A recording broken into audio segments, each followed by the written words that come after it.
महत्त्वाची बातमी, काँग्रेसने महाराष्ट्र विधानसभा निवडणुकीत मतदानाच्या वाढलेल्या टक्केवारी आणि वाढलेल्या मतदानावरती आक्षेप घेत केंद्रीय निवडणूक आयोगाकडे तक्रार केली होती।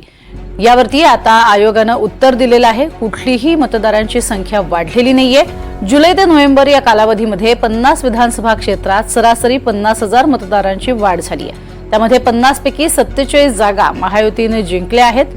हा आरोप दिशाभूल करणारा आहे असं उत्तरही निवडणूक आयोगाने दिलंय।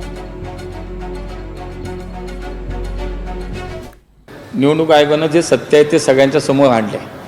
निवडणुका जिंकल्या की सगळं चांगलं, निवडणुका हरल्या की मात्र सगळं वाईट आहे, अशाच भूमिकेतनं कायम काँग्रेस हे वागत आले।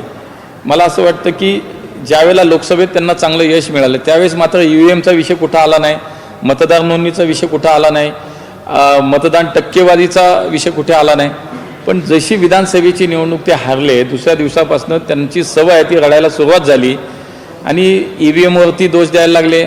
आता याच वेळेला जर तुम्हाला दुसऱ्या राज्यात सत्ताही मिळते, तुमच्या बाय इलेक्शनमध्ये तुमच्या नेत्या निवडून पण येत आहेत, तिथे मात्र काही तुम्ही बोलत नाही। पण महाराष्ट्रात मात्र निवडणूक तुम्ही हारलात म्हणजे तुम्ही ईव्हीएमनी घोटाळा झाला, त्याच्यानंतर तुम्ही मतदान शेवटच्या टप्प्यात खूप झालं। साधारणतः बघा, महाराष्ट्रात 288 विधानसभा आहेत आणि शेवटच्या 1 तासात हा कायमचा ट्रेंड आहे। शेवटच्या 1 तासात कुठे तुम्ही गेलात तरी मतदानाची टक्केवारी शेवटचा 1 तास असतो तेव्हा वाढतेच।